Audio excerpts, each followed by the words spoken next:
physiologically it's involved.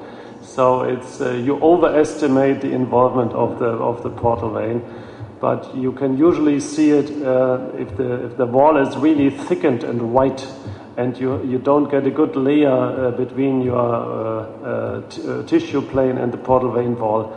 Usually it's involved, and then you should not hesitate to take it out, because it's not very difficult once you have done it, and it helps the patient to get a later recurrence, because most of them get recurrence, if you're honest, but they get it later. Well, there is not really a good +1 evidence that resection of the portal vein in such cases will cure more patients, because when you get portal vein invasion in this area, you will get many areas around them, which will recur from. Of course, and you're so right. It's just not the You're wall. right.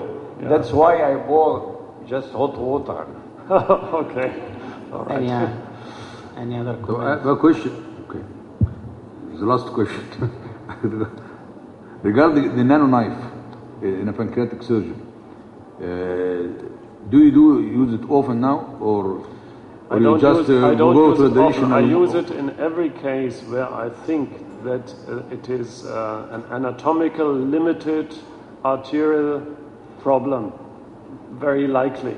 Yes. But if you have a broad encasement of 6 centimeters of the SMA, it's probably not a good idea, because the biology of the cancer will be faster than your local measures. But there are some cases that have a very limited arterial involvement. For example, a corpus cancer that has some attachment to the celiac trunk and nothing else. You would leave behind, but these patients really do live longer. You don't cure most of them. I mean, we are not talking about cure in pancreatic cancer surgery, if you're honest. It's very rare that you cure patients, probably below 10%. But you buy them 2 or 3 years of lifetime. That's the meaning behind doing a resection and not, you know.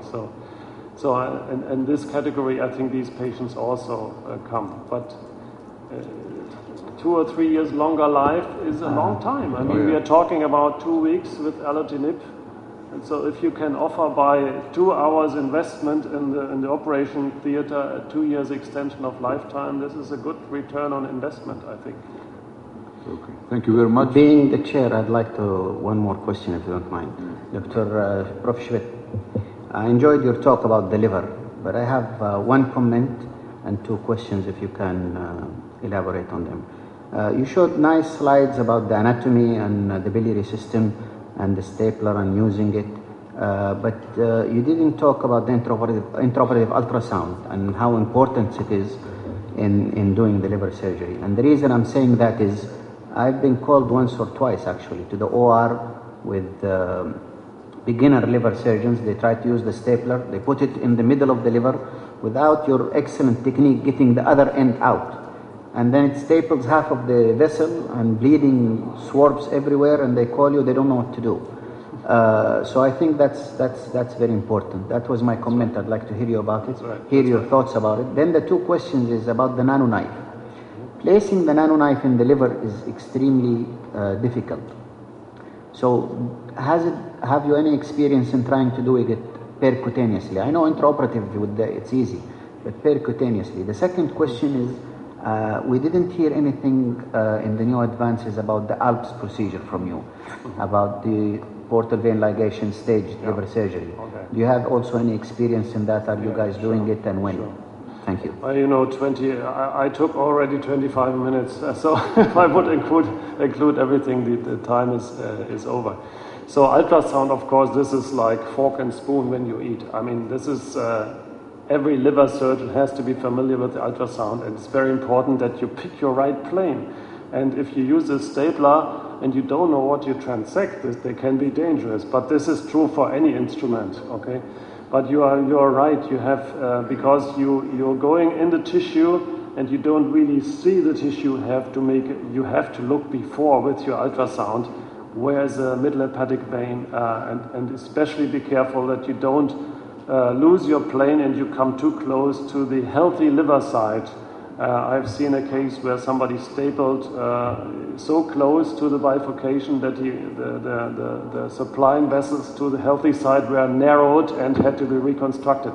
So this can be dangerous. But when you, after you have done this sometimes, and you know that there's no metastasis in the plane, and you know that there's no vital vessel that you want to preserve, it's rather easy. And so ultrasound, yes, of course, every case we do the ultrasound. The second question was the nano knife.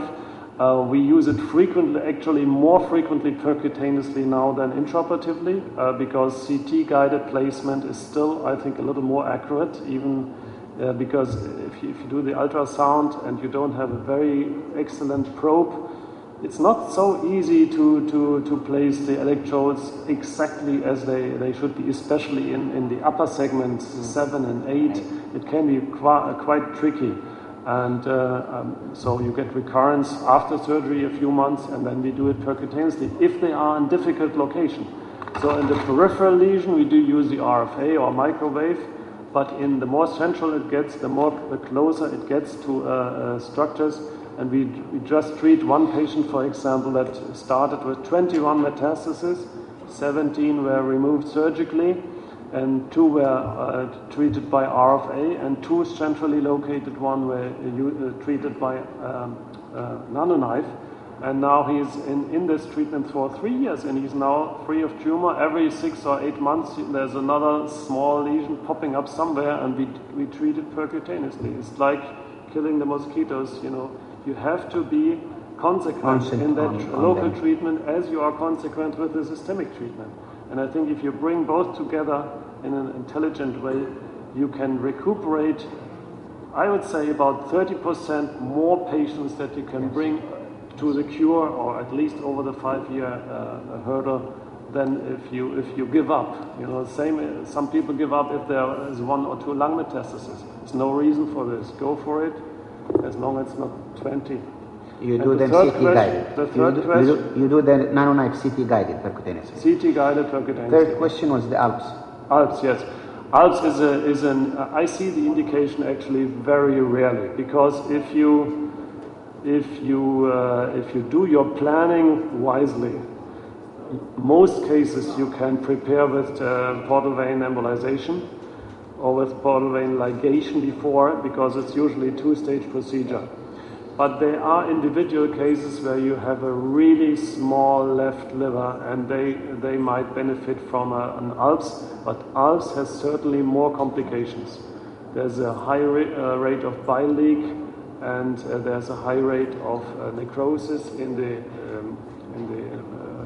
intention to resect half. So we have done about 10 cases, and we do it very, very selectively. Usually if the left liver is not growing after portal vein embolization, if it's done right, the liver is sick. And then it's going to be very dangerous with ALPS, trying to give it the last kick to grow. So I'm not an absolute fan of this. I use it very selectively, but most cases. Because I think the recent reports are not being favored, and I haven't been a believer of it from the beginning. Yeah. So I but think the recent reports are very bad. If you look at the mortality rate, it's pretty high. Yes. I mean, it's so usually those cases are not embolized properly. If you go to peripheral and you leave some portal vein branches open, then your induction is too weak. And if it's done properly and it's not growing, something is wrong with the liver. Okay. I think that's a conclusion. Thank you very much for attending, and I'd like to thank again Dr. Prof. Schmidt and Dr. Shawki Bazarbaichi for their fine talks. Thank you very much.